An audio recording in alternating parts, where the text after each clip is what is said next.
That right there's, I don't remember if that was the moon or a planet, but this is and the real bright thing in the back is a flare that's actually lit up from a process system, burning off the excess, and that's one of those guys flying by right there. But this is an ultraviolet spectrum camera, and we use this to find gas leaks, and that's what that is out there. You can see that hazy fog stuff looking flying around. That box looking structure right there is like 8 feet tall, and that's all the gas floating behind it. So that's what we used it for. But you can see these things flying around are made of energy, apparently, I guess. I don't know, because they're in ultraviolet spectrum. You can't see them in infrared. You can't see them with the naked eye. We couldn't see them in any other form. We tried all kinds of different versions of things, and we studied them quite a bit because we didn't know they existed.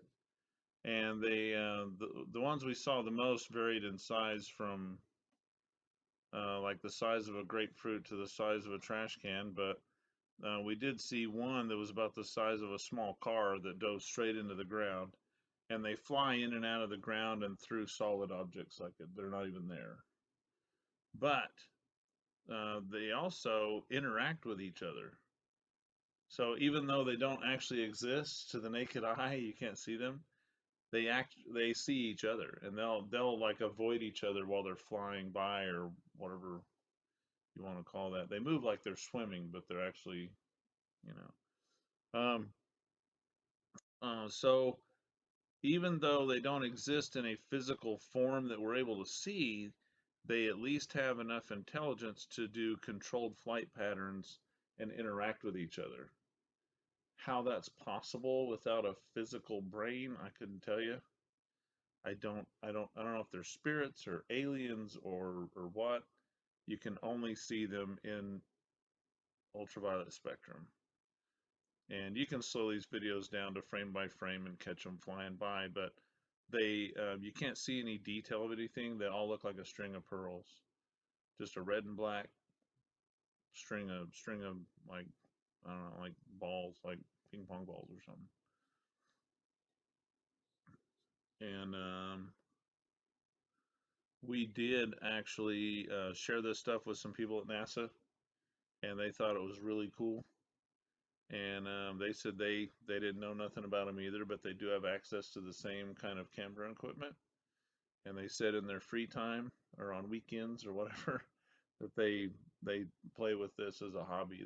They watch these things flying around and they try to study them and basically doing the same reaction that we had. Well, wow, what the heck are these? You know.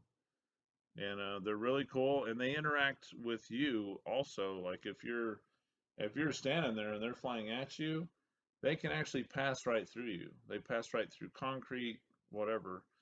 Um, but they don't. They'll actually avoid you. They'll actually go around you. It's really interesting.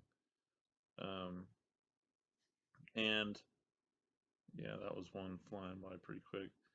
So what we would do in some of these videos, we were doing tests where one of my coworkers, he would stand there and hold the camera, and we would be right next to him, and he would be seeing the view of the camera, and we would be seeing the naked eye view, and we would be watching for birds or bugs or whatever. And we purposely did some of these videos when it was like 10 degrees below zero outside. There was nothing in the air. There was no bugs, no birds, no nothing flying around. And there they are. They're all over the place, just like so. That was one test that we did. Um, and he would ask us, "Wow, did you guys see that one? It flew right at our heads." And we're like, "No, we didn't see nothing," you know. So it was really interesting. And then we did some tests where we would throw rocks and stuff because we noticed that as they're flying by, it looks like the front half of them is white and the back half shows as black. Well, in ultraviolet spectrum, everything is white and black. The difference is you can see them flying around.